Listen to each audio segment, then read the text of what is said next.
Just a heads up, the subject matter in this video is really dark and fucked up, so if that's not your cup of tea, go watch something else. Also, there are certain words in this video that I have to carefully teeter around or use poor synonyms for so YouTube doesn't fuck my channel up. I may use predator for another word. Thanks for understanding. There are few things more exciting than a piece of art starting a cultural phenomenon. It's like a life cycle. People just one day discover that something someone made is good, and to the lucky few, sometimes it happens en masse. Now everyone's talking about it. Now there is no one who hasn't heard of it. And then one day, it just kinda stops. Suddenly, it's run its course. People don't forget about it entirely, but it no longer comes up in conversation every day. You may go years without thinking about it, but then suddenly, remember. But many of the things that have started these phenomena were fictitious. They were written, storyboarded, acted. They told a basic story. And for those things that were not fictitious, they were shows about events that had already happened. Or reality TV, well, a lot of those were still scripted. And the ones that weren't are basically game shows with long-term storytelling. But what if I told you there was this one show on TV that aired from 2004 to 2007? A reality TV show, a true crime show, a cautionary tale, sensational exposé, and a comedy, all rolled into one. A show where all of these things were happening all at once. A show that was genuine. And what if I told you that this show had the most insane premise of any show in the history of television? A premise so insane that the odds of it ever getting greenlit were 1,000,000 to 1, and that nothing like it will ever get greenlit again. And that this show with a premise that should not have made it popular, should not have allowed it cultural diffusion, had one of the most massive impacts on pop culture in entertainment history. An impact that lasted 3 years and then vanished. No imitators, no emulators. Or at least none good enough to make it on the network TV. And that it left a mostly forgotten, but still hugely important impact on what we should be expecting from nighttime news entertainment. It's crazy to think about if you weren't there. It's crazy to think about if you were there. It's, simply put, the craziest concept, execution, and finished product in the history of television. Ever. Bar none. This is the story of a show that made myself and millions of Americans laugh like no other, even though we were laughing at something horrible. And we all knew it. Every one of us knew it, but we couldn't help ourselves. It was fucking funny. So why don't you have a seat? I made you some cookies. Did you bring condoms? Oh, and let's not forget, I have a copy of the transcript right here. You know how this looks, right? This is every thought I have ever had about the most impossibly amusing thing that was ever broadcast on television. This is my review and tribute to the legacy of Dateline NBC's To Catch a Predator. To Catch a Predator had to have been a dream pitch, an idea that someone put out there as a joke. And then when some executive said, "We'll do it," they said, "Wait, what?" I'm about to tell you the premise of To Catch a Predator. Almost every one of you watching this already knows this premise, but to the few who don't, viewer beware, you're in for a scare. The plot of each episode of this show is as follows. A member of a sting group goes undercover pretending to be a miner in a chat room. Eventually, this sting operator makes contact with and is propositioned by a man. This sting operative tells the man he or she is a child, 12 to 15 years old. The man keeps propositioning her, sending her lewd topics of conversation, maybe some photos of his dick, a video of him jacking off, etc. The operative finally sets up a meet at her house. The pervert then goes to the house for a meetup, usually carrying such items as alcohol, drugs, and condoms. A very young-looking grown adult acting as the child invites him in, shows him to the plate of cookies, leaves the room, and then our hero, Chris the Adonis Hansen, walks on in and says the line that gave Peds nightmares for years. "Why don't you have a seat?" The show then turns into the most awkward, impromptu interview you can possibly imagine, as the pervert, caught red-handed, pulls out every insane excuse he can possibly muster. His mind permanently stuck on red alert. Made worse when Chris Hansen pulls out a transcript of the lewd conversation the man had with who he thought was a minor. Now the man has been outed as a ped on national TV, his face exposed to the world in the greatest auto-da-fe in televised history. only to be immediately arrested by the police who were secretly waiting outside. I need you to absorb everything I just said. Re-listen to that part if you need to. And now I need you to believe me when I say that yes, this show actually aired on national TV. It is absolutely insane that a board of people heard this pitch and just said, yeah, let's do it. The subject matter is taboo. There were legal issues to get around. This was a risk that execs don't usually take. A huge one. But it paid off because this show was an unbelievably massive hit. But why? This wasn't the first ever show to air arrests. Cops existed long before this show. True crime shows existed before this. Crime was an entertainment industry before To Catch a Predator. Everyone even knew that PEDs existed. What about this made it so goddamn big and different than anything that had come before? What made To Catch a Predator bigger and better than these other shows was because, whether by accident or on purpose, though trust me, after its initial success, it was on purpose, To Catch a Predator was funny. And not funny like an episode of 2.5 Men. This was a type of funny you can't get artificially in a writer's room.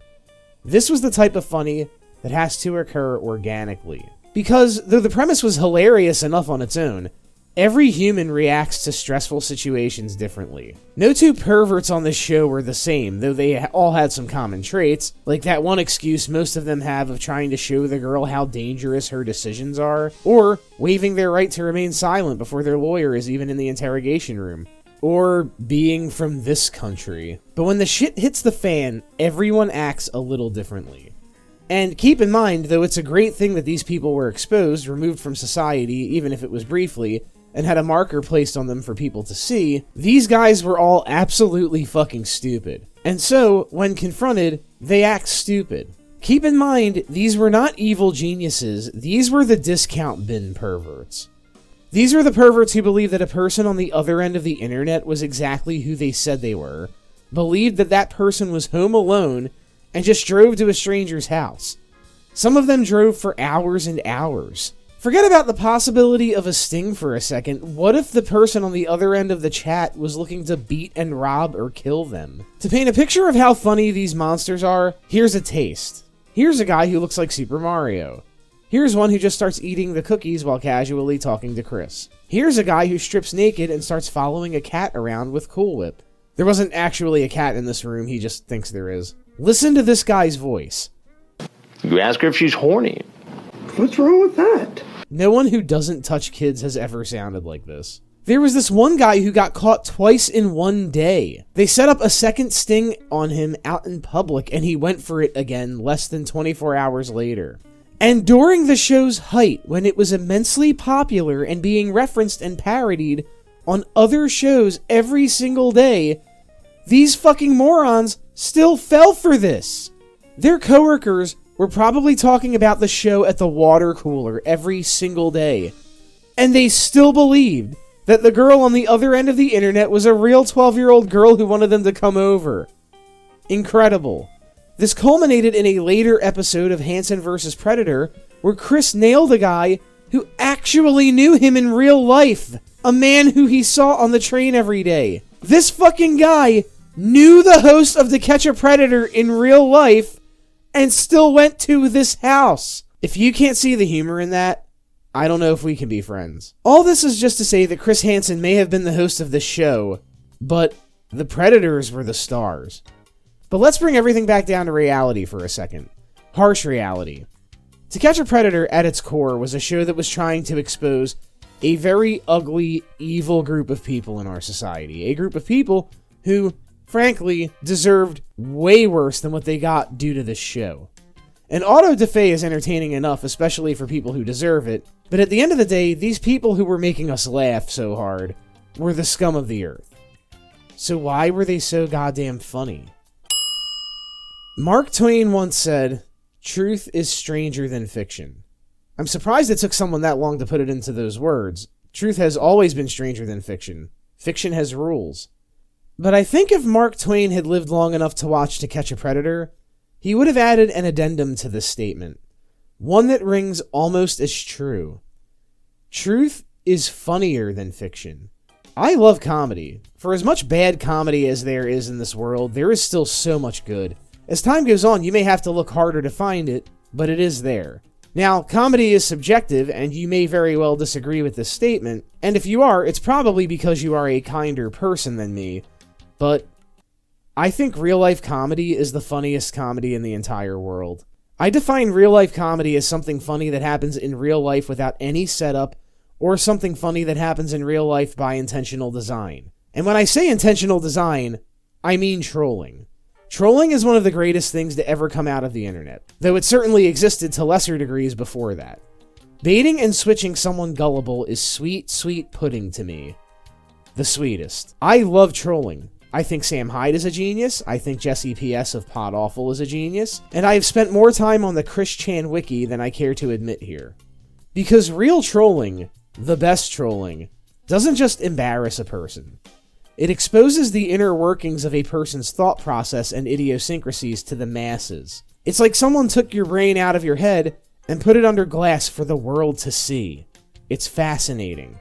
That kind of thing cannot be replicated in a writer's room, and if it is, it's never the same twice. I am of the opinion that To Catch a Predator may have genuinely been the greatest act of trolling probably ever undertaken.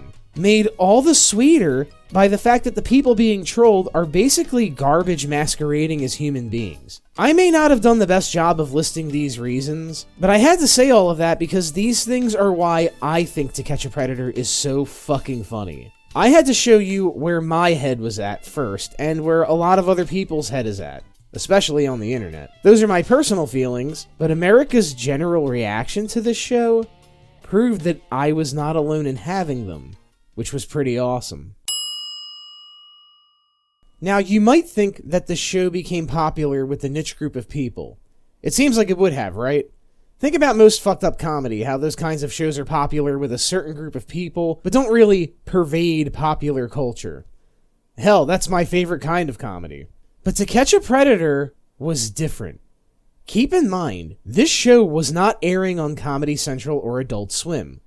It was airing on Dateline NBC. It was a news segment. Even today, but especially back then, more people watch the news than entertainment on television.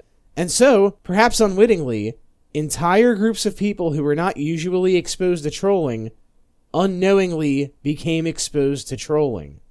And something interesting happened. America thought it was hilarious. Now, initially, I don't think this was the effect Dateline intended. Dateline intended this to be an expose on how many sexual predators are actually lurking in society, just waiting for an opportunity to do something horrible. It also stands as a monument to how dangerous the Wild West days of the internet were, back when message boards and chat rooms were completely unmoderated and the reins were way looser. And of course, some people did watch for this reason, and subsequently made sure that their children weren't going on these chat rooms and weren't putting themselves in danger, which is noble. And, despite how funny that premise was earlier, the entire show, Chris Hansen, Perverted Justice, and Law Enforcement, are clearly taking their job seriously, even though Chris Hansen does make quips, and they are actually funny in his deadpan voice. But like I said, it became very clear, very fast, that the Predators were the real stars of the show, because they were funny, by accident. And because of that, the seemingly impossible happened. To Catch a Predator, a show that started out as a news segment revealing a very real danger that exists in society, suddenly pervaded American culture, not as that, but as a comedy reality TV show. Or as I like to call it, a sitcom. Because I can't think of anything more situational than this. And I mean it when I say it took America by storm. Everyone was talking about it. You'd go into work and your coworker would say, "Did you see that guy they caught last night?" And you'd say, "Oh my god, yeah, that was crazy." Hell, we were talking about it at my school. And at the time this show aired, I was around the age of the fake kids these guys were going to meet. Hell, I watched the show with my parents, and we watched it together as entertainment, as in we were laughing our asses off. Watching this show with my dad in particular was quality time I will remember for the rest of my life.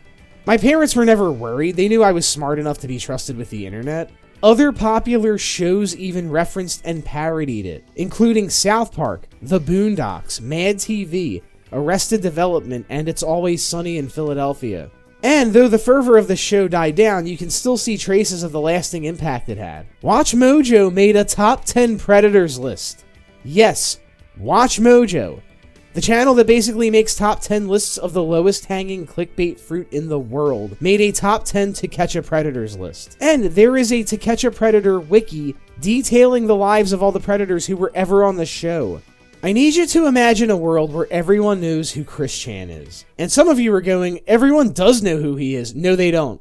Not everyone knows who he is. Go outside. Ask a random person, even a random person younger than 40, who Chris Chan is. They might say yes, he's not a nobody, but most likely they'll say no. And don't cheat. Don't ask a guy who looks like this if he knows who he is. Ask a person who looks like they shower. Now, imagine that you live in an era where every single run-of-the-mill person of every age knows who Chris Chan is. Imagine there was a reality TV show about him instead of him just being on the internet. That is what the heyday of To Catch a Predator was like. It was fucking wild. There's no easy way to segue into this part. Simply put, I rewatched every episode of To Catch a Predator and Hansen vs. Predator that was available to watch online, and just kinda wanted to give a gradual synopsis of the timeline of the show. And my personal funniest moments. We're gonna talk about those too. So some general notes. Watching To Catch a Predator is honestly like watching any other show find its footing. When Happy Days first aired, no one thought Fonzie was gonna be the guy. When Family Matters first aired, no one thought Steve Urkel was gonna be the guy. And so it was for To Catch a Predator. When this show aired, nobody thought the Predators were gonna be the guy. The beginning of the show is very different from what the show became. The first couple episodes of To Catch a Predator did not involve law enforcement. Simply put, before To Catch a Predator, law enforcement did not understand how enormous of a problem this actually was, and so did not devote much time or thought to sting operations like these. So the thought behind these first 2 episodes is more, we don't have backing from the police, so what we can do is at least expose this as a PSA, which it was for the first 2 episodes. But by the 3rd episode, in Riverside, California, law enforcement saw the value in this, and finally linked up with Chris and perverted justice, which is a net positive. To Catch a Predator showed police that there was value in these stings, because look at this fucking haul they got. But in these early episodes, there is a huge focus on testimony from people who were victims of these types of crimes. And the non-Predator moments in these early episodes are not funny. In the very beginning of the first episode, a woman speaks tearfully about her child who was abducted by someone she met online and was, and then murdered. Even the 3rd episode still had testimony from a previous victim of a man who was caught in one of the stings. And let me be clear, these parts of the show are not funny. These were actual victims of these types of crimes and shows the tone this show was originally going for. But they do exist as a pretty great reference point to revisit in case you happen to start feeling sorry for any of these people. But by the 4th episode, they were not doing this anymore.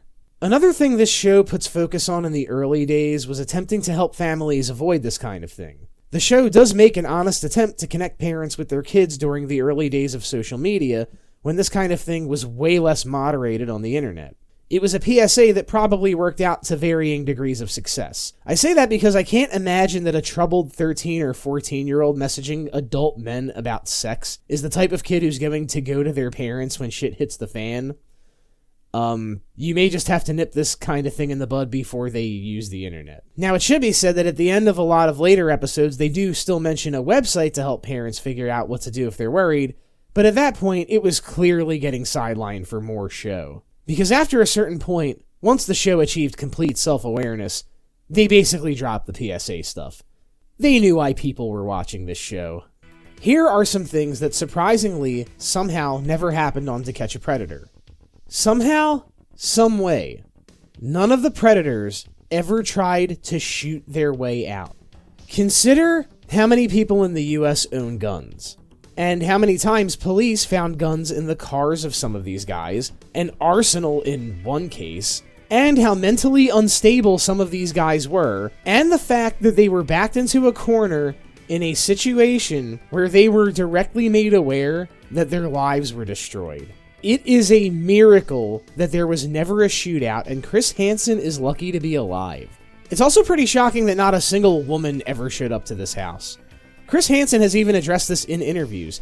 He said no women even approached the decoys in the chat rooms. Of course, this does not mean there are no women predators, but like the vast majority of male predators, I think the female predators stick to preying on kids they have easy off-internet access to. Think about it. Not a single Catholic priest ever showed up to any of these houses either.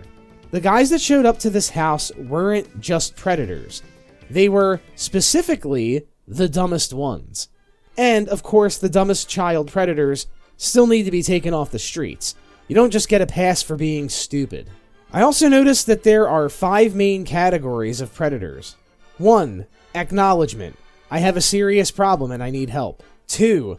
Denial. I was just passing through, or I wanted to protect her from the real predators. This is the most common one. 3. Acceptance. My life is now ruined and I will proceed to have a mental breakdown on national television. 4. Confusion. I don't understand what's wrong with this or why it's illegal. Although in some of these cases that is also denial. And 5. Remorselessness. I know this is wrong. I know I'm a monster. I know I got caught and my life is ruined. I may have even been caught before, but I'm completely and utterly nonchalant about it. To Catch a Predator ended one day. It was canceled, though I gotta be honest, the reason that it was canceled was also kinda like a series finale, to me at least. So remember how I mentioned how weird it was that none of the predators tried to shoot their way out? Well, I would have also said it's pretty weird that none of these predators their own life, except I can't say that. On November 5th, 2006, a predator named Bill Conrad unalived himself. Now, the circumstances of his decision to do this have been examined fairly carefully, and to get into every last iota of them would in itself require a whole separate video. But here's the synopsis. For starters, and I can't emphasize this enough, Bill was a ped. The story starts the same way it did for all of these other guys. Bill sent dick pics and talked dirty to someone who he thought was a 13-year-old boy. So there's already zero sympathy in my heart for this man. However, like some of the other predators, Bill had second thoughts about meeting and decided not to. See, the problem with that is sending a minor pictures of your dick and explicitly telling them you want them to touch it is already illegal. It's great that you didn't do the absolute worst thing, but what you did was still pretty fucking horrible. And so the police decided to pay him a little visit, as they did with the people who didn't actually meet up at the house. And that's when he did it. Now, people often cite this as the reason the original Dateline To Catch a Predator show was canceled. And that is not true. Because after this episode, they released 3 more investigations. But when Conrad's sister sued Dateline, winning an undisclosed sum out of court, things started falling apart. According to Chris Hansen, Dateline dropped them because the investigations had gotten too expensive, but that does coincide with giving someone millions of dollars. And so Dateline's To Catch a Predator was over, but Chris Hansen wasn't. He went on to host Hansen vs. Predator for Crime Watch Daily, a short show in the same vein as To Catch a Predator, but one that took place entirely in one town and focused way more on the one-on-one interview with the actual predators. This show really does feel like a continuation of To Catch a Predator, but once this ended, things would change. After Hansen vs. Predator, Chris Hansen did start Have a Seat with Chris Hansen, where he interviews people, and Takedown, where he did further investigations into predators, but it wasn't the same. It didn't have that extra oomph. If you need any proof, look at his completely anticlimactic investigation of Onision. So yeah, an era of TV past that we'll never get back. A golden era, the likes of which we'll never see again. But not everyone agreed. Whenever something good happens, there's always a group trying to take it away. They did it with Four Loko, and they tried to do it with To Catch a Predator. To Catch a Predator became super popular, and Chris Hansen became the most famous reporter of his era. But when something like this happens, there are going to be plenty of naysayers. It didn't take long for people to examine the moral implications of To Catch a Predator.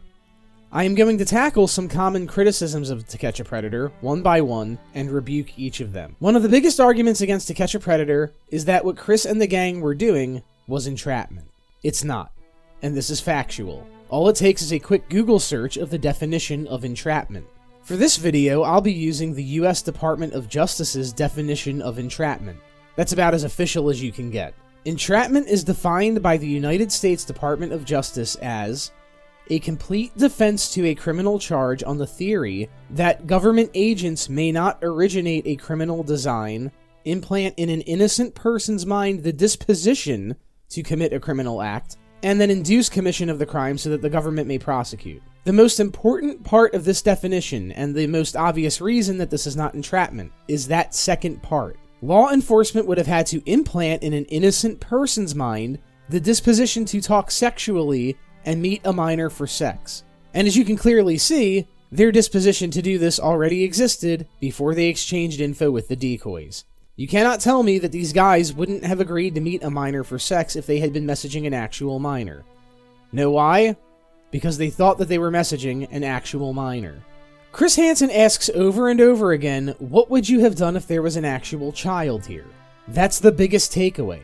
These guys thought they were actually messaging and meeting a child. The decoys didn't plant the idea in their heads. In short, entrapment occurs when someone is coerced by the law into doing something illegal that they would not have done without coercement. Coercement is not the same thing as temptation. You can say no to temptation.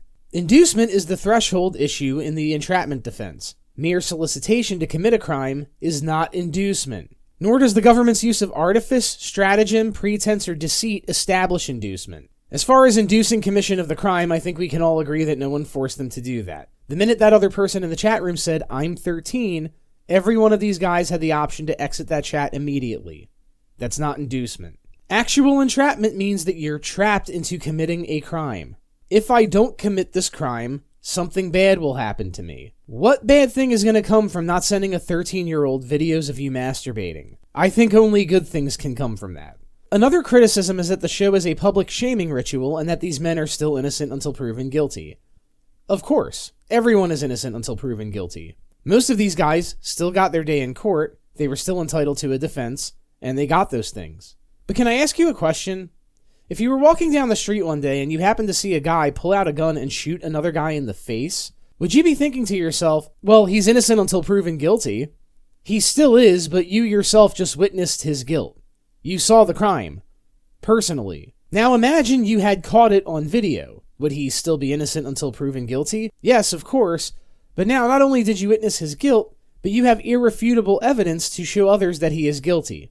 He was recorded committing the crime. There ain't a whole lot of innocence left to prove unless he had a really good reason for doing that. See where I'm going with this? The very fact that these guys came to this house under the pretense they were given means they were caught red-handed. Literally, 0% of these guys came to this house expecting anything other than sex with a minor. This happened right in front of us. We, America, saw them committing the crime. Should they still have their day in court? Yes. Are they still entitled to a defense? Yes. But we, the audience, are witnessing a recording of their actual guilt right in front of our faces. Now, of course, whether or not you are amused by publicly shaming a person who is about to commit a heinous crime comes down to personal preference, of course. But I do wonder how many people who have spoken out against this show for this reason have also engaged in canceling people on social media for having the wrong opinions. I'm sure the number isn't close to 100%, but it's probably not close to 0 either. The show is more concerned with ratings than bringing people to justice. Well, yeah, of course they are. Of course they were concerned with ratings. Every single thing you've ever seen on TV was aired by someone concerned with ratings, including every news channel you've ever watched that was less sensationalist than To Catch a Predator. Do you think the news channels you watch are concerned with bringing you real, honest, authentic news? Do you believe in Santa Claus? Now, as for being more concerned with ratings than bringing predators to justice, there is an argument to be made there, but keep something in mind.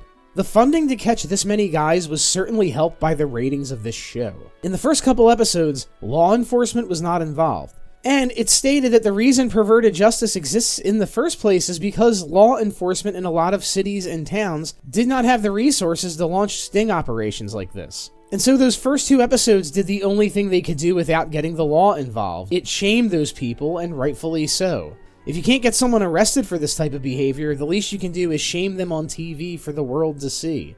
Who knows? A parent that they know in real life might be able to insulate their child from this person. And again, caught red-handed is the key phrase here. I wouldn't be okay with any of this if it was just speculation or someone getting charged without any evidence released to the public. In those cases, yes, I'm absolutely opposed to someone's life getting ruined. But remember, if you see a guy shooting another guy in the face with your own 2 eyes, your truth is that that person is guilty, and you shouldn't be forced to second-guess that. The legal system is just going through the motions at that point. But by the 3rd episode, this show got enough popularity that it caught law enforcement's attention. The police in these places now saw how worthwhile it actually was to put resources into operations like this, and they joined up with Chris and Perverted Justice to take down these guys lawfully and charge them properly. Looking at it that way, did the end justify the means? Absolutely. You know, a lot of people attack this show without even giving a thought to the fact that they captured all these predators without putting a single child in danger. And no, I'm not counting the one predator who brought his own kid to the house. That was not their fault. Also, to address accusations of vigilantism, Perverted Justice may have been described by the show as vigilantes, but they really weren't. They weren't making citizens' arrests, they were just exposing the dregs of society with the help of the media and later the support of law enforcement. They did what they could with the resources they had before linking up with the law, and they did it legally. I hate to harp on this, but there are 2 critics of To Catch a Predator in particular that I discovered whose damnations against the show really bothered me. First, I'd like to talk about Aubrey Cates' statements in an article titled, "The Problem with To Catch a Predator." She states that, by portraying pedophiles as creepy, shadowy figures lurking in the shadows, the show reinforced the misconception that child sexual abuse only happens at the hands of strangers. In reality, the vast majority of child sexual abuse is committed by someone the child knows and trusts, such as a family member, teacher, or coach. By focusing solely on stranger danger, To Catch a Predator failed to address the much more common and insidious forms of abuse that occur within families and communities. And all it takes is maybe using 2 of your brain cells to realize, oh hey, if a predator is able to go diddling with a kid they're in constant contact with, they wouldn't need to go on a chat room. Again, how many Catholic priests or scoutmasters were on this show? None. That's because they're already surrounded by everything they need. They have a fridge full of food. They don't need to order out. And what do you want Chris Hansen to do exactly? Make a sting operation inside someone's private residence without anything substantial enough to warrant a warrant? Remember when I said these were the bottom of the barrel idiot predators? I meant it. There are predators smarter than this who don't just walk into traps. And if an audience member is too stupid to understand that, well, that's not the show's problem. Finally, the show's emphasis on punishment and public shaming may have actually made it harder for survivors of child sexual abuse to come forward and seek help. By framing the issue as one of catching and punishing predators, the show may have inadvertently reinforced the shame and stigma that survivors often experience. Rather than focusing on punishment and public shaming, we should be working to create a culture of support and healing for survivors. In what way was any part of this show insulting to survivors of abuse? Yeah, the show is punishment focused, so what? It was punishing, one of the worst types of people on Earth. I don't think any part of this show discouraged survivors of this type of thing, or reinforced shame. It only reinforced shame for the monsters doing it. See this? I need you to look at this sentence. If a sentence like this ever enters your head, do not write it down or say it out loud. Ever. I'm saving your life here. This woman writes these statements as if it was this one show's responsibility to stop peds forever. The show was only surface level. They only caught a small fraction of all the predators that exist. What do you expect from the show? Chris Hansen isn't God. Yeah, they only caught some of them, but they did catch some of them. What is your argument? You'll never catch them all, so don't try? Yeah, that should be our approach to crime. Evil will always exist, so why fight it? People will always want to steal. Why bother to arrest a guy committing armed robbery? If they caught only one of these guys, that would make the whole thing worthwhile, and they caught hundreds.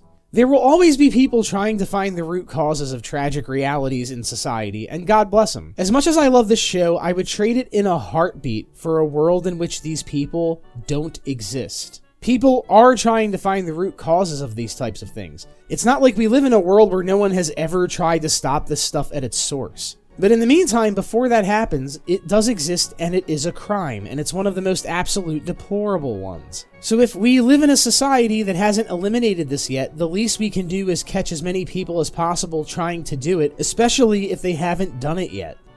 This goes for every crime, by the way. That's the entire basis of a criminal justice system, dumbass.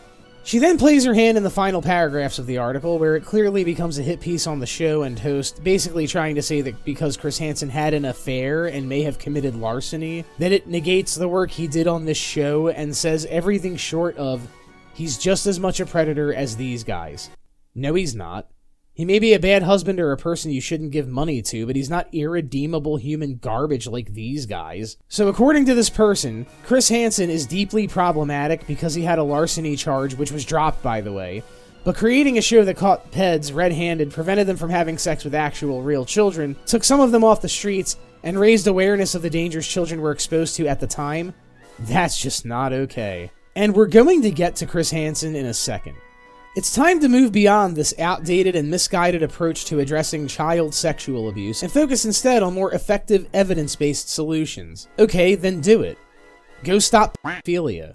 You think it's easy? Go do it, smart guy. Because I clicked on your profile on this site to see what other articles you've written, and it looks like you just sit around talking to ChatGPT all day. You could have lifted a finger to fight this, and instead you just wrote an article shitting on a guy who actually did. The other article I'd like to briefly mention is this article written way back in 2008 by Charlie Brooker, the creator of Black Mirror. Now, I don't know Charlie Brooker that well, never watched his show, and don't want to accuse the guy of anything heinous, but I invite you to read this article and take particular note of the way he talks about the actresses playing the decoys on this show.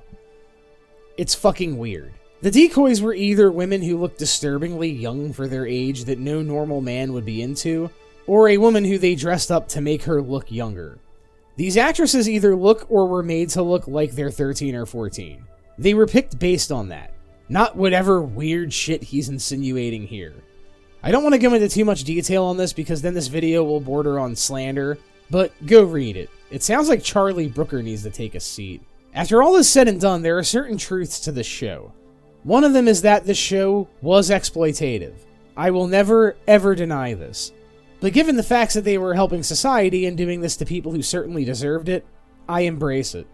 The other truth is that no matter the reason for its popularity, To Catch a Predator was doing something that was a net benefit to society. And it did it without endangering actual children or, better yet, without sitting around and waiting for an actual child to be endangered. Every single one of these perverts had every opportunity to back out. The alternative to them getting exposed was them actually meeting a child for sex. A thing that only didn't happen because these guys used trolling to save actual lives. Is it a band-aid? Yes. So is every other arrest for a crime that's ever been made in human history. Did you ever notice that no matter how many murderers we arrest, murder still exists? Does that mean we should just let the murderers go free so they can keep murdering?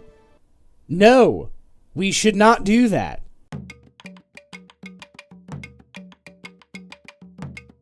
Now, while I will defend criticisms of To Catch a Predator, it's a little bit harder to defend criticisms of Chris Hansen himself. This is going to be the only part of the video where I talk about Chris Hansen as a person because his personal life and actions exist as an entirely separate entity from To Catch a Predator. Nothing he did in his personal life negates anything he did on this show. But if I don't mention it, people in the comments are going to go, well, what about Chris Hansen? So here it is, real quick.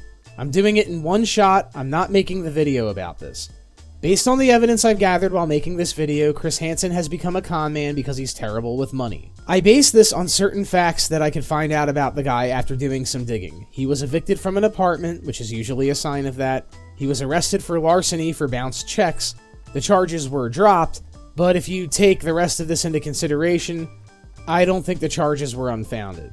And I say that because he also went through a period of time where he or his team were completely unfoundedly throwing copyright claims and strikes at channels on YouTube who were using To Catch a Predator content under fair use. And then later re-uploading those videos on his own channel. The guy doesn't understand how to make a living unless he's catching predators. And this sort of behavior is wrong. He was never punished for it to my knowledge. And I do believe the man, at the very least, should not have a platform on YouTube. It's hard enough to make $1.01 on this platform because of their own bullshit rules, let alone someone else abusing those rules.